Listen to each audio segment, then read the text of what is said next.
Hello, everyone. Welcome. I'm looking at the wrong camera. Today is today 53. Today is today 53. We are continuing the reading of Elsie Lincoln Benedict's book, How to Get Anything You Want. It is a beautiful Saturday.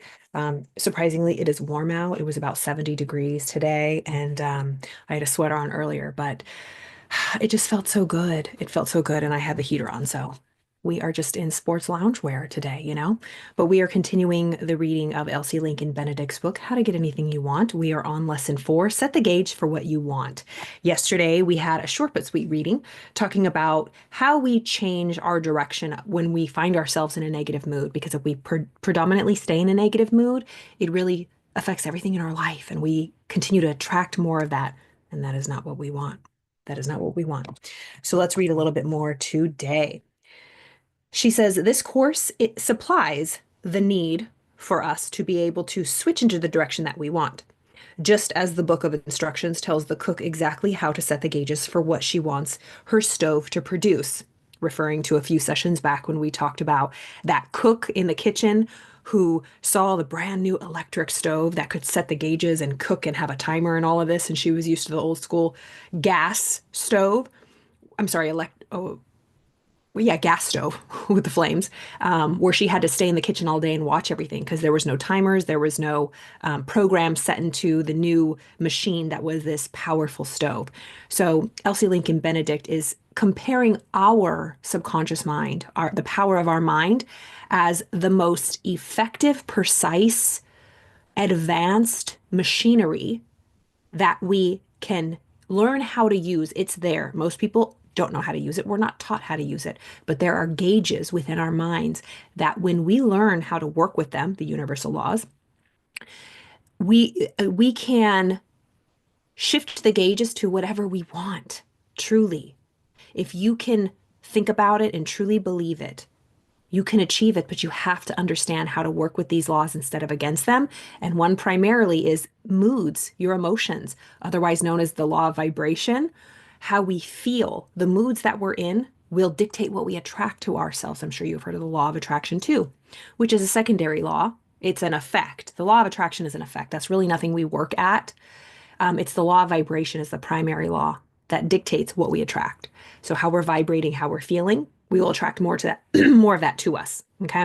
So really all we have to do is pay attention to what moods we're in, how we're feeling, and regulate our emotions, basically. I mean, this is like psychology 101 over here. All right. It will do for you with the same certainty and dependability as exhibited by the electric stove when it performs for the cook, if only you will stick and closely to the rules as she does. So we must follow the rules. What are the rules? That's what we're learning. I explain all this to you, dear friend, in order that you may know there is an open road to whatever you desire. There's truly an open road to whatever you desire. It is there whether you can bring yourself to believe it or not. So this is true whether you believe it or not, just like she was saying about the cook who was skeptical and was like, that stove can do what? I can just set a timer and leave the house and my baked potatoes will be cooked perfectly. I don't trust that. But the same is with us. Elsie Lincoln Benedict was saying that cook, her belief in the electric stove didn't change the power of the electric stove. The electric stove wasn't going to work only if she believed in it. It was going to work regardless if she believed in it or not. And she's saying the same with us. The power of your mind, if you know how to work it, I mean, yes, if you know how to work it or not, if you believe in it or not, it's going to work. But you have to know how to work it, right? You have to turn it on. You got to plug it in. So she says, I explain this to you, but you have to stick to the rules closely to get whatever you desire. To travel on it, on the road to your desires, to any destination that you want, you must select your destination, which you have done in the previous lesson, knowing what you want most. And you must start your car properly, which this lesson is going to explain in detail. So we have already the first lesson, your predominant moods make your life. We started to observe and have a really big come to Jesus moment with ourselves. What are our predominant moods? What are our results in life? Being honest. What are our predominant moods? And the second lesson is how to change your mood, right? How to change the mood. Then lesson 3 was, what do you want most? Deciding what you want most. Now this lesson, lesson 4, how to set the gauges. Okay. She's going to show us how to get in the car and start going towards what we want. Okay. I do not tell you, as you have been told hundreds of times before, that what you want lies over yonder, but that before you can reach it, you must somehow find the axe called absolute confidence and blaze your own trail through the forests of doubt. I heard a quote today, it was so good. Repetitions eliminate doubts. Consistency, discipline eliminates doubt. When you feel afraid, when you lack confidence, when you doubt yourself or you have fear, taking action, repetition of the same thing over and over, just doing the reps every day eliminates doubt. It'll just build your confidence and you'll just get stronger. It's like a snowball effect. It's like it escalates very quickly, but you have to put in the reps. You got to put in that work. So she says, I don't tell you, as you have been told hundreds of times before, that what you want is way over there. But before you can reach it, you must somehow find the axe called absolute confidence and blaze your own trail through the forest of doubt. He who can find that much confidence does not need me nor anyone else. He will find his own way to the land of his heart's desire, and, as did all the greats who achieved before this science was formulated. So, all the people that achieved before books like this, before, these laws of the universe were kind of explained in a way that people could understand, these people were already doing this. And I'm sure you were too. Like, I remember back in, like, what, 2006 when The Secret came out. I think a lot of people resonated with it because they're like, oh my God, that explains it. That's what I do. I daydream and I feel it and I just imagine it. And I always get what I want, right? I mean, not all the time, but oftentimes when you have faith in yourself and you visualize and you believe it, it's like you're like, I always get what I want. Until maybe you hit a roadblock or you had a failure and it really crushed your confidence and you just couldn't get your mojo back. But she's saying anybody who has this confidence doesn't need these kinds of books. But every single great person who achieved something was following these before this science was put into a formula or a book. But he who cannot yet believe must be led gently and lovingly by the hand around the first turn and corners and over the foothills till he can see his own highway stretching away before him. This is my mission and the unique mission of these lessons. I love that. I am so glad hundreds of students have written to me. You do not demand that we have full belief before we begin. For how can I believe I am going to get a thing before get a thing if there doesn't seem to be if okay, let me try this again. Take two.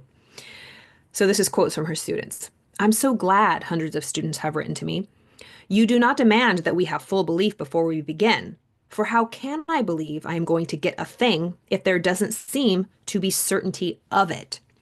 So there have been people that wrote to her and said, "Oh my God, I'm so glad you're that one, your teacher, that you are a teacher that tells me I can get whatever I want if I just follow these principles and you're going to teach me."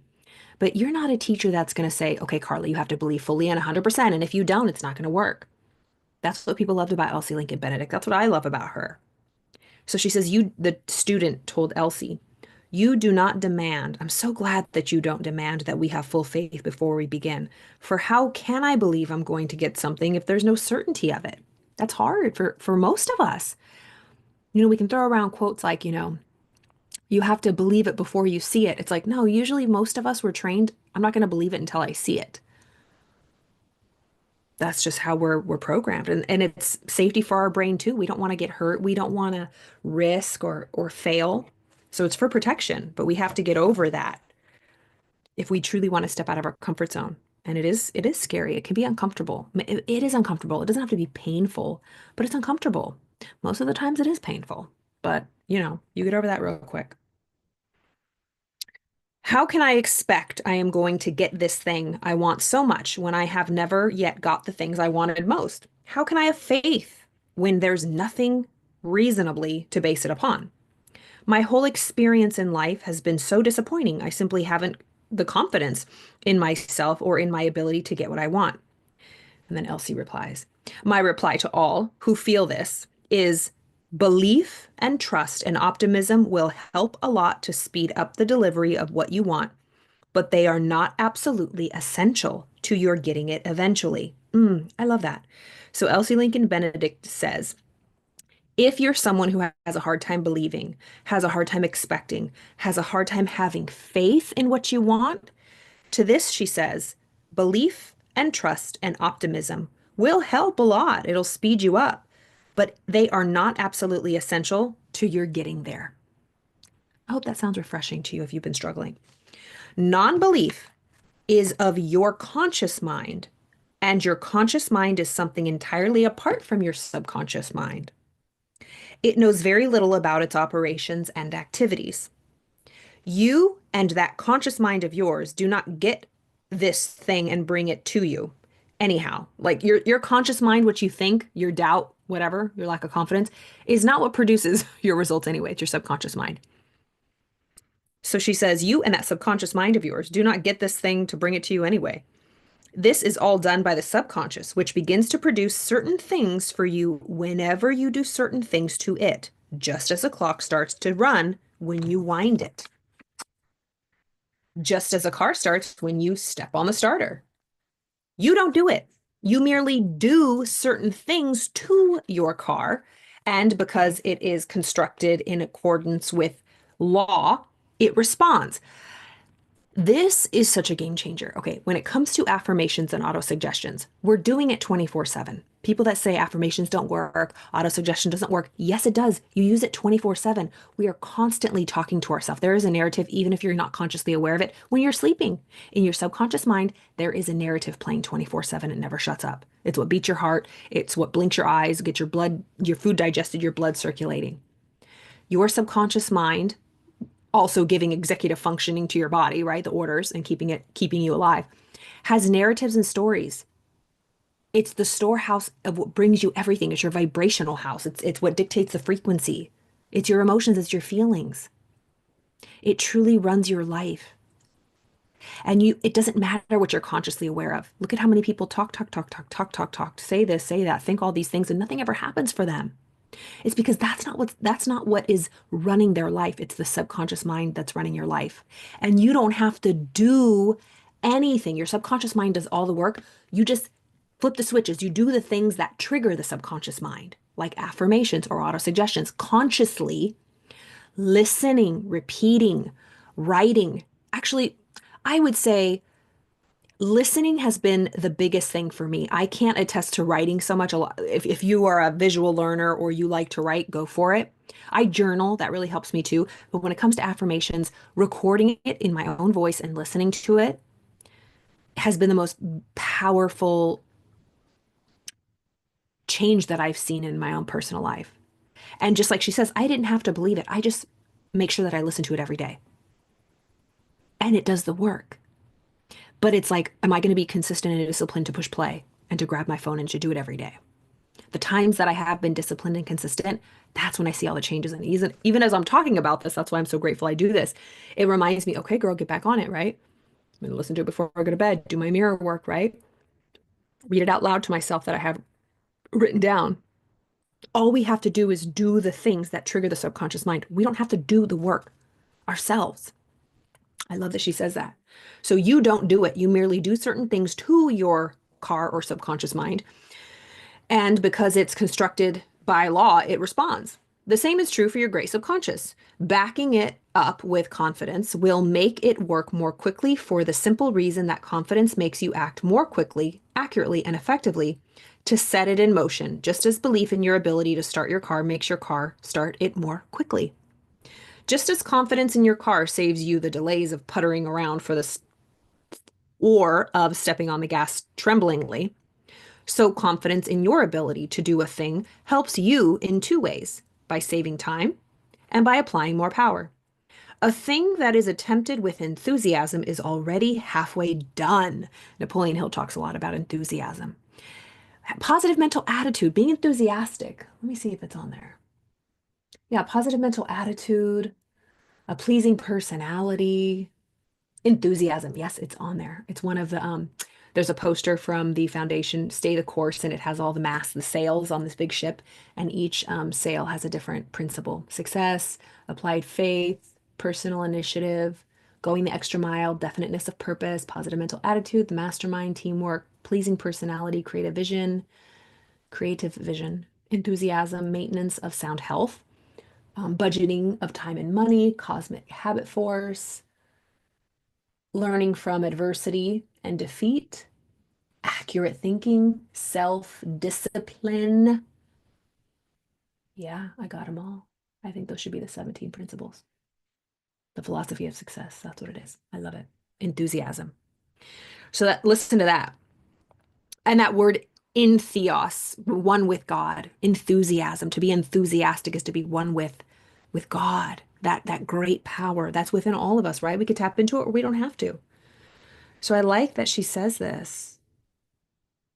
Confidence that you are going to get it, what you want, helps your subconscious get it for you because it flings into the front trenches all the bodily forces generaled by your best brain forces. A thing that is attempted with enthusiasm is already halfway done. Just to be enthusiastic about something. How can you get more enthusiastic about something? What are you enthusiastic about right now? I remember a long time ago.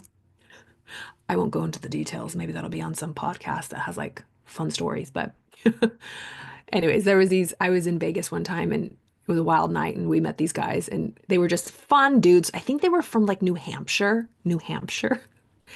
And they called themselves Oars. O-R-E,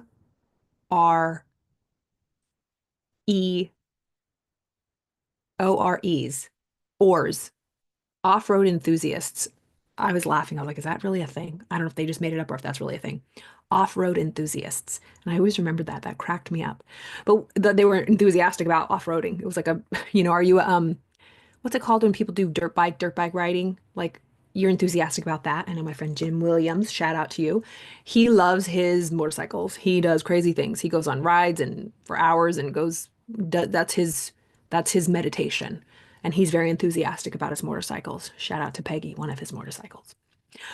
He was one of my first mastermind partners, and he was the one that he got me this microphone. My microphone. I love you, Jim. And he also read with me every single day together. We read the chapter on decision, autosuggestion, and persistence. We spent the whole year. What year was that? I think it was 2020. We pretty much met every morning on the phone at 6 a.m. and read the whole chapter. I would read a little bit. I would say pass. He would read a little bit. He would pass it to me. And that's why from Think and Grow Rich, the chapters that Bob Proctor told us to read for 90 days straight. So they are in my blood and bones, let me tell you. All right. So being enthusiastic, we'll read a couple more little paragraphs. So confidence that you are going to get what you want helps your subconscious get it for you because it flings into the front trenches all the bodily forces generaled by your best brain forces. Fear that you will not get it chokes and shackles every cell in your body and brain till they lag and drag along behind. Even so, however, these body and brain soldiers are under the command of general subconscious and have got, even so, however, these body and brain soldiers are under the command of general subconscious and have got to obey him, just as he has got to obey you. In It is a law of your being and always works when you set it in operation, whether you believe in its mechanism or not. I'm going to end it right there. Just there's so many ways, like so many metaphors, but think about, Napoleon Hill talks about this in Outwitting the Devil. He talks about intelligence units.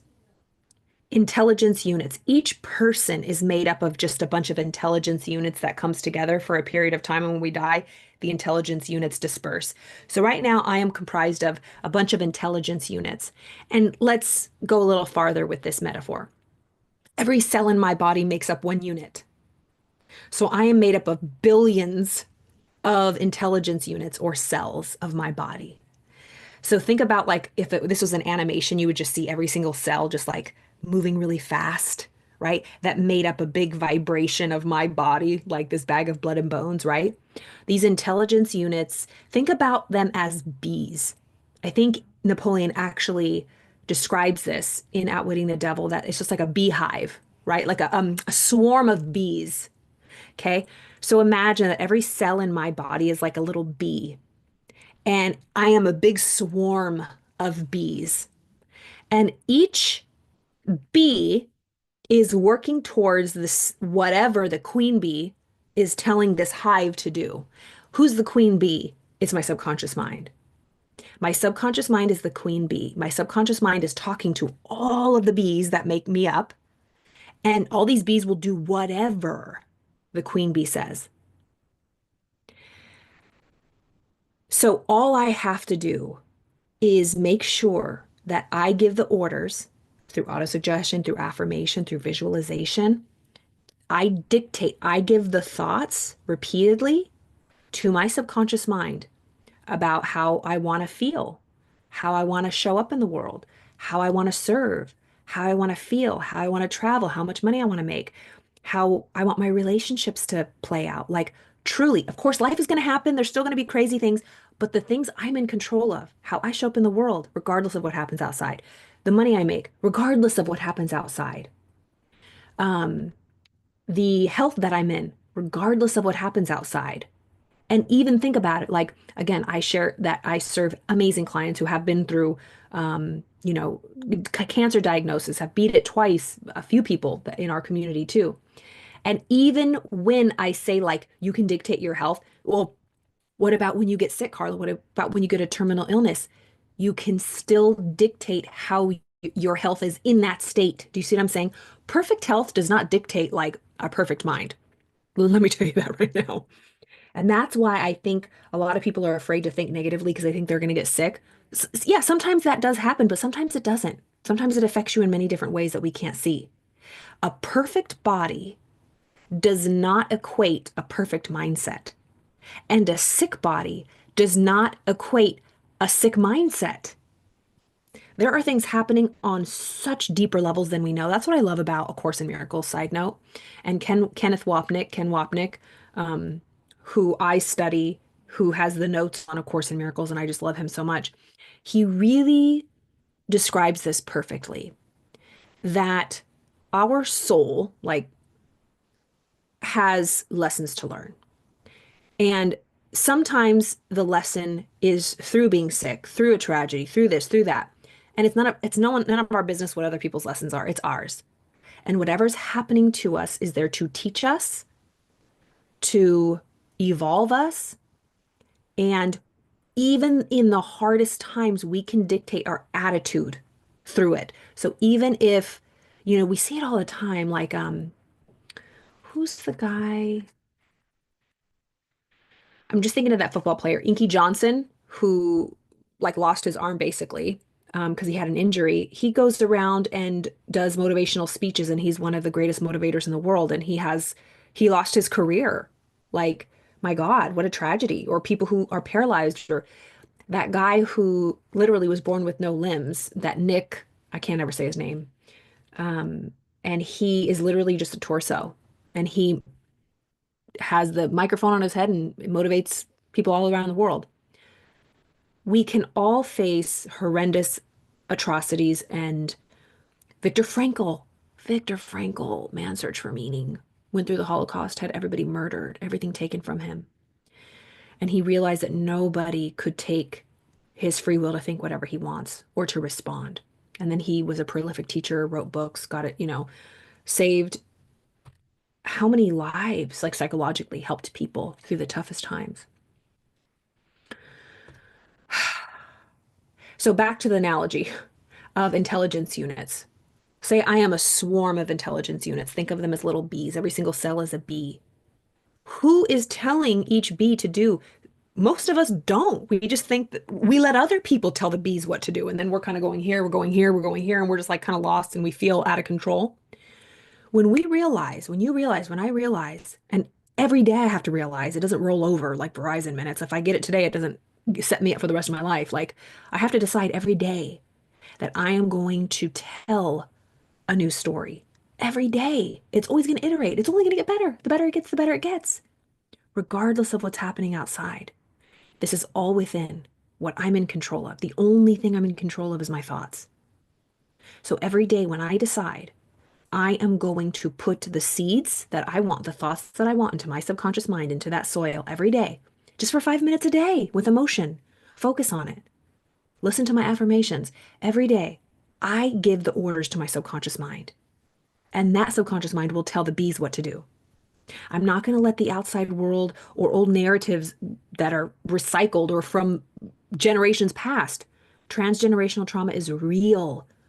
Epigenetically, we inherit stories, narratives, trauma from our ancestors. It's true. There is this book, my colleague Ashley Hutchinson talks about this book. I'll have to share it. It's so good. You know what? I did a presentation on it. Let me see if I can pull this up. Let me see if I can pull this up. Get a little class here. I did a presentation. Yes, it's right here. You guys, let's look at this. There's a couple PowerPoints here. I don't know if this is going to open up in my PowerPoints.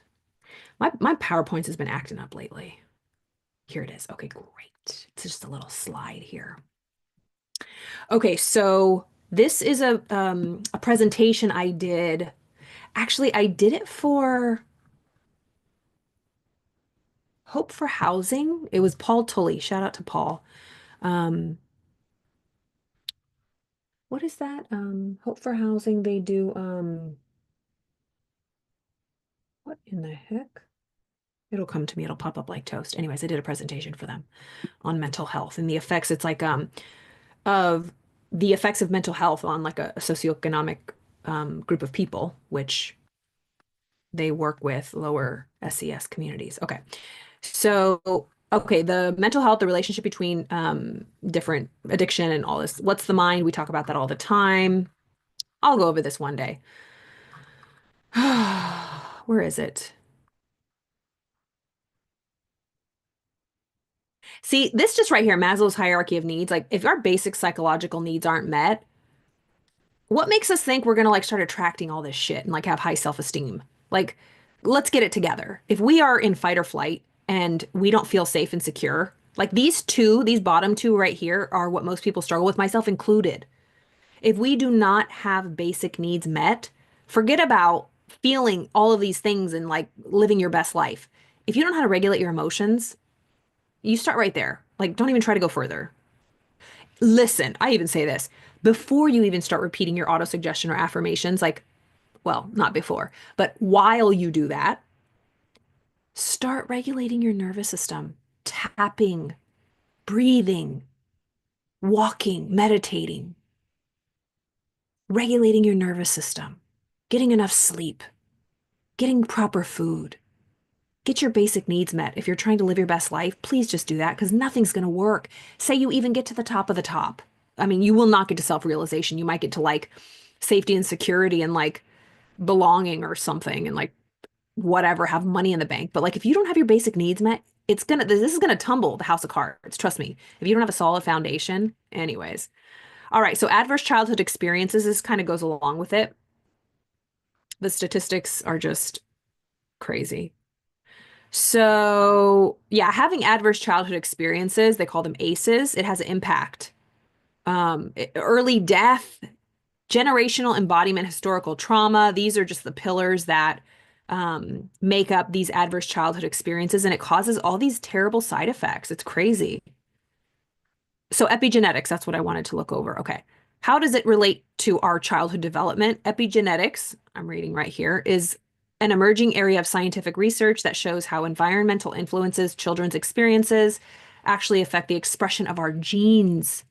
This means the old idea that genes are set in stone has been disproved.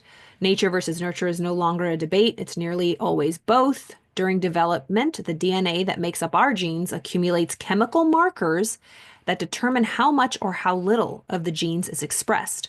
This collection of chemical marks is known as the epigenome. The different experiences children have rearranged these chemical marks. This explains why genetically identical twins can exhibit different behavior, skills, health, and achievement. So previous studies have hinted that stressful events can affect the emotional behavior or metabolism of future generations, possibly through chemical changes to the DNA that can turn genes off and on, a chemical known as the epigenetic inheritance. And yeah. So this is the study of the mice and the cherry blossoms, I believe. I think Dr. Joe Dispenza talks about this, how They took male mice and they shocked them for, I think it was 7 or 10 days. And they simultaneously blew in the scent of cherry blossoms. So the mice were trained to associate danger and harm and pain with the smell of cherry blossoms. Well, after they continued shocking them and or giving them like a zap, an electric zap, which would scare them and they would run to the corner of the cage. Every time they smelt cherry blossoms, they would run to the corner of the cage, even though they weren't being zapped. So they programmed in their mind that the scent of cherry blossoms was dangerous because it was associated with pain and shock. Then they mated these mice, and then they did studies on the baby mice that were made. And the baby mice had the markers of larger olfactory senses when it comes to detecting threat and danger about cherry blossoms. When they smelled cherry blossoms, they would start shaking and like, getting hypervigilant, so to speak. But they've never gotten shocked. It was passed down through the genes. Isn't that wild? Okay. Emotional inheritance. This is the book that I was talking about. Let's read a little bit. Starting in the 1970s, neuroscience validated the psychoanalytic findings that survivors' trauma, even the darkest secrets they never talked about, had a real effect on their children and grandchildren's lives. Those relatively new studies are focused on epigenetics, the non-genetic influences and modifications of gene expression. They analyze how genes are altered in the descendants of trauma survivors and study the ways in which the environment and especially trauma can leave a chemical mark on the person's genes that is passed down to the next generation. Isn't that wild? Anyways, just a little psychology lesson for you. But we can dictate what we think and feel now, even if we ourselves have been through trauma or it has been passed down to us epigenetically. They say you're the chain breaker. Like for me, I used alcohol to cope. My grandfather was an alcoholic. There was alcoholism in this generation of the family too, or markers of it, right? Definitely in me. And I'm sober now. So moving forward, my children, their children, if I have children, right, will not inherit it from me. That's for sure, because it is no longer alive within me. That energetic chemical mark is not alive and thriving. I turned it off, like done. I broke that pattern, that energetic pattern. So this is why it's like energy's real. Like when we heal, when we change the way we think, we feel, we behave, results truly change, not just in our lives, but it affects everybody around us. It's so powerful. Anywho, I hope you're having a wonderful weekend. It's Saturday. Um, if you have any shares, please put it in the comments. If you are on Facebook, I hope you hop on over to YouTube, like and subscribe. We're growing this community, and I'm so excited. And we're going to continue this tomorrow, of course. We're here all year together, reading and studying and growing. And I'm very excited. It's going to be quite the year. Buckle up, y'all, buckle up. But if you're interested in any of the services I offer, I do a 4-session package of like therapeutic coaching called Release to Receive. If there are any narratives, if there are any stories or blocks that you have, and you just don't know how to think differently, you don't know how to shift your vibration or change things. You've just been living the same reality or you keep repeating the same patterns. That Release to Receive is where I go in with EMDR. I have movement desensitization and reprocessing, a very powerful therapeutic modality. IFS, internal family systems. I use parts work. It's really powerful. EFT tapping, the emotional freedom technique. I love that. And it really grounds your body too, but it shifts and it changes the subconscious story for good.